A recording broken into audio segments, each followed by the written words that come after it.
श्रद्धा मरने के बाद न दिखाई जाए, श्रद्धा जीते जी दिखाई जाए। माई बाप जीवित हैं, जीवन में एक गिलास पानी नहीं दिया, मरने के बाद 50,000 ब्राह्मणों को भोजन करा रहे हैं। इस भोजन का कोई मतलब नहीं होता, इसका कोई अर्थ नहीं है। जितना अपनी श्रद्धा दिखा सकते हैं, माता पिता जीवित हैं, दिखा लीजिए। ये अवसर फिर नहीं मिलने का, दोबारा नहीं मिलेगा। आपको एक घटना सुनाऊं मैं। एक आदमी भोजन करने के बाद, एक इस प्रकार सत्य घटना है, भोजन करने के बाद एक उसके घर में कोठरी जैसा था, उस कोठरी में जाता था और थोड़ी देर रहता था, फिर बाहर निकलता था। उसकी पत्नी परेशान कि कोठरी में क्या करने जाता है रोज। एक दिन छिप के देखने लगी तो देखा कि जाता है, एक बक्सा खोलता है, उसमें से एक साड़ी निकालता है, साड़ी को ऐसे ऐसे छूता है और फिर उस बक्से में रख के चला आता है।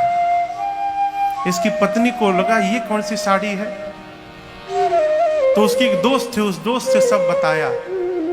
उसके दोस्त ने कहा कि लगता है किसी पराई स्त्री की साड़ी उसने रखा है, तुमको धोखा दे रहा है, तुम तलाक दे दो, ये कर दो, वो कर दो। ये भी चढ़ गई, ये तलाक दे दूंगी, ये कर दूंगी। उसने कहा, दोस्त ने, कि तुम केवल वो सबूत लेकर आओ साड़ी, बाकी मैं संभाल लूंगी। एक दिन उपाय लगाकर किसी तरह, जब पति घर में नहीं था, तो कमरे में घुसी और जाकर बक्सा खोल के सबूत निकाला और एक पत्र मिला, उस पत्र को लिया। अब पत्र लेकर झरझर उसके आंख से आंसू निकले, रो रही थी। वो साड़ी पत्र लेकर अपनी दोस्त के पास गई तो उसने कहा, सबूत लाई हो ना? हाँ। साड़ी दिया, कहा इस साड़ी के साथ एक पत्र है, इसको भी एक बार पढ़ लो।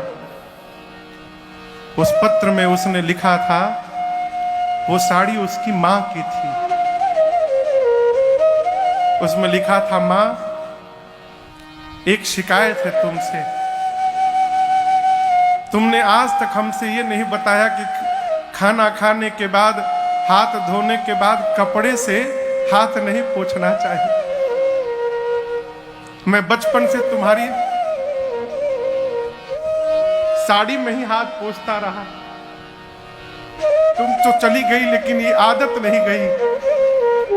जब एक दिन तुम्हारी बहू की साड़ी में मैंने हाथ पोंछ दिया तो उसने मुझे बहुत जोर से फटकार लगाई, कहा ये बुरी आदत है।